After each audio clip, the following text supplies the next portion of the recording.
জার্মানির মাগডেবার্গ শহরের একটি ক্রিসমাস মার্কেটে ভিড়ের মধ্যে গাড়ি চালিয়ে দেওয়ার ঘটনায় এক শিশুসহ 2 জন নিহত হয়েছে।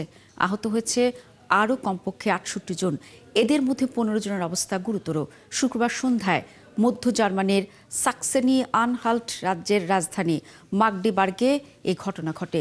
ওই ঘটনায় গাড়ির চালক সৌদি আরবের নাগরিককে গ্রেফতার করেছে জার্মান পুলিশ। সৃষ্টি ঘটকের প্রতিবেদন। সন্ধ্যা নামতেই জার্মানির মাগডেবার্গ শহরের ক্রিসমাস মার্কেটে ভিড় জমে যায় ক্রেতাদের। এরই মধ্যে একজন গাড়ি চালক অসংখ্য মানুষের মধ্য দিয়ে মার্কেটের ভেতরের প্রায় 400 মিটার পথ গাড়ি চালিয়ে নিয়ে যান। এতে বহু মানুষ হতাহত হন।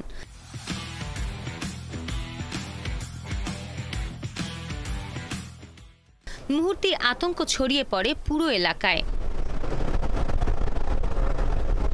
এর পরপরই জার্মানির নানা শহরে ক্রিসমাস মার্কেটগুলো আতঙ্কে বন্ধ করে দেওয়া হয়। হামলার পর ম্যাগডেবার্গ পুলিশ এলাকাটি ঘেরাও করে রাখে। পুলিশের তথ্য অনুযায়ী ওই গাড়িতে বিস্ফোরক রয়েছে বলে সন্দেহ করা হয়। পরে ওই গাড়ির চালককে গ্রেপ্তার করে জার্মান পুলিশ। এ ঘটনাকে ইচ্ছাকৃত হামলা হিসেবে বর্ণনা করেছেন কর্মকর্তারা। ঘটনার তদন্ত চলছে। পুলিশ জানিয়েছে সন্দেহভাজন হামলাকারীর নাম তালেবে। তিনি মূলত সৌদি আরবের নাগরিক। মনোরোগ বিশেষজ্ঞ তালেব 2006 সাল থেকে জার্মানিতে বসবাস করছিলেন। স্থানীয় কর্তৃপক্ষ বলছে সন্দেহভাজন ব্যক্তি একাই এই ঘটনাটি ঘটিয়েছে, কারণ গাড়িতে শুধু একজন লোকই ছিল। এছাড়া গাড়িতে একটি ব্যাগ পাওয়া গেছে। তবে একজন সন্ত্রাস বিরোধী বিশেষজ্ঞ মনে করেন এর সঙ্গে বড় নেটওয়ার্কের সংশ্লিষ্টতা উড়িয়ে দেওয়া যায় না। জার্মানির চ্যান্সেলর ওলাফ শোলস হামলায় হতাহত ব্যক্তিদের পরিবারের প্রতি সমবেদনা জানিয়েছেন।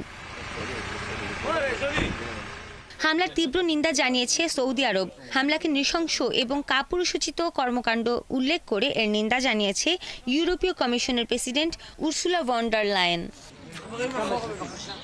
এছাড়া এই হামলার নিন্দা জানিয়েছেন ফরাসি president Emmanuel Macron, NATO secretary general Mark Rutte, স্পেনের প্রধানমন্ত্রী পেদ্রো সানচেজ সহ বিশ্ব নেতারা। এর আগে 2016 সালের 19 ডিসেম্বর বার্লিনে ক্রিসমাস মার্কেটে তিউনিশিয়ার এক নাগরিক গাড়ি চালিয়ে হামলা করে। ওই হামলায় 12 জন নিহত হয়েছিল। সৃষ্টি ঘটক, 71।